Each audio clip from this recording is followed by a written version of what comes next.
Have you ever thought about starting your own podcast? When we were trying to get this podcast off the ground, we had so many questions. How do we record an episode? Where do we find background music? How do we get our show on Apple Podcasts, Spotify, and all the other places that people like to listen? And where do we find advertisers? The answer to every one of these questions is really simple. Anchor.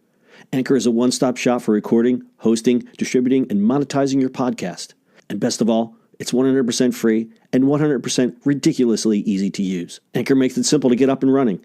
You can upload and schedule your podcasts ahead of time. It publishes to all the major podcast platforms. You can easily check your stats. I could go on, but instead, why don't you go and get started?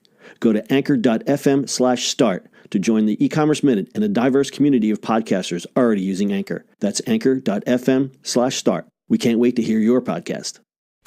It's the E-commerce Minute, your daily dose of e-commerce, tech, and retail news with your hosts, Bart Mraz and John Suter. The E-commerce Minute is a production of Sumo Heavy, a digital commerce consulting firm in Brooklyn, New York, and Philadelphia. Find us on the web at sumoheavy.com.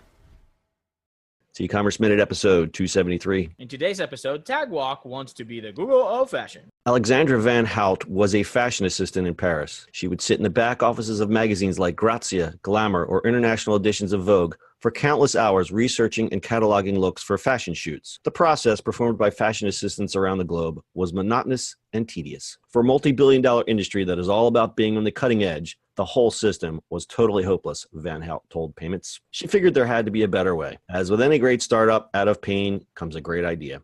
The idea was Tagwalk, which is being dubbed the world's first fashion search engine. By using more than 2,800 keywords, users can search by brand, season, city, trend, color, fabric, or style through 128,000 pictures. Van Hout told the New York Times, even if you were the best buyer or trend searcher in town, no one can have an immediate recall on that much content.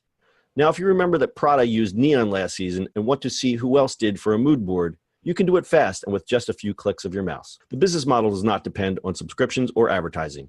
It generates revenue from its highly influential 25,000 person user base, who use the site on average 3 times a week. There's a consulting arm for brands on digital and social media growth and a shopping component that generates revenue via affiliate links. Another feature is the monthly rate a smaller design house can pay to be shown alongside a bigger house, gaining the eyes of busy stylists and editors. Smaller labels would pay about 150 euros, 175 bucks, while established houses pay 450 euros, $520. The big feature is mining and selling data. Though the user base is small, its influence is large. So their site viewing habits make for some valuable data for those who need to understand them. For example, brands who want to know the top searches were for fall 2018, Tagwalk can provide that data. We can immediately see and tell a brand which looks are the most searched for, by whom, and which countries, as well as how a brand's collection has fared compared to other brands overall. We think it's a simple idea, but with revolutionary potential. Tagwalk. Yeah, okay.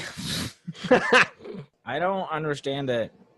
It's a niche, and it's a highly influential, moneyed niche. So while you kind of go, duh, isn't that what the Google is for? Yeah. It's highly targeted, which makes it a little bit more valuable than just another Me Too search engine. All right, I guess that's fine. So if you work in these fashion houses, they have to do collections, and then how does this happen?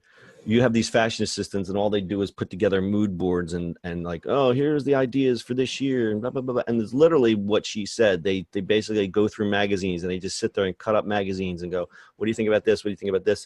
Yeah. But it's hard to do. It's hard to refer back to collections because then it's like, well, who's got the 2017 copy of Vogue magazine? Blah, blah, blah, blah. So it just makes it easier. And what she's done, she basically took something that was painful and made it a little easier, and then they figured out how to monetize it. So again, this is probably boring for no one who gives a crap if about you're not fashion. in it, but if you're not in it, but you can filter by women's wear, men's wear, models. There's a blog, there's news, you can just look at couture, you can go by categories, you can select seasons, you can even select by designer. And they have looks like every top designer listed here. Yeah. And again, it's boring if you're not into fashion or you don't care about that. But if you think about the money that's involved in this type of fashion, this is high fashion. This is not Target. This is not Walmart. You know, this is Acne Studios. This is Balenciaga. This is Chloe. This is Diane von Furstenberg. It's like Givenchy. You're not talking about cheap stuff here. So the people that are looking at this are highly, highly influential. It's all the biggies. And the data from that, the data is the secret sauce in here. If they can go and say how many people looked at the Givenchy Fall 2018, that's gold right there. Yeah. And then it looks like you can actually search on anyway, but you can look at the model, you can do like trends, news, like it's kind of interesting.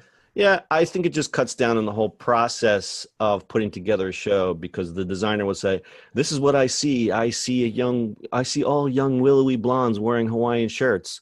Well, that takes out a lot of work for the fashion assistant. You can just go in here. Yeah. And Right. that's really simplifying it. I know that there's a lot of work that goes into this. No, you're totally right. Pretty interesting. And again, I chose the story because she took what you would think would be a simple solution and came up with an idea, and best of luck for her. I don't think she's no longer a fashion assistant. She has a staff of 14 and works in Paris. So good for her. Imagine she was still a fashion assistant. That would be, oh God. So our name is Alexander Van Hout. The site is called Tagwalk, TAG-WALK. We'll have that and full show notes on our website, ecommerceminute.co. Anything else, Bart? Nope, that is it, sir. All right, that's your e-commerce minute for today. We'll see you on the internet tomorrow. That's it for today's show. If you like the show, do us a favor and subscribe, or leave us a review on iTunes. And don't forget, you can now listen to the e-commerce minute on your Amazon device. Just add e-commerce minute to your flash briefing. And finally, if you have a comment or suggestion, or just want to say hi, find us on social media @Sumo Heavy.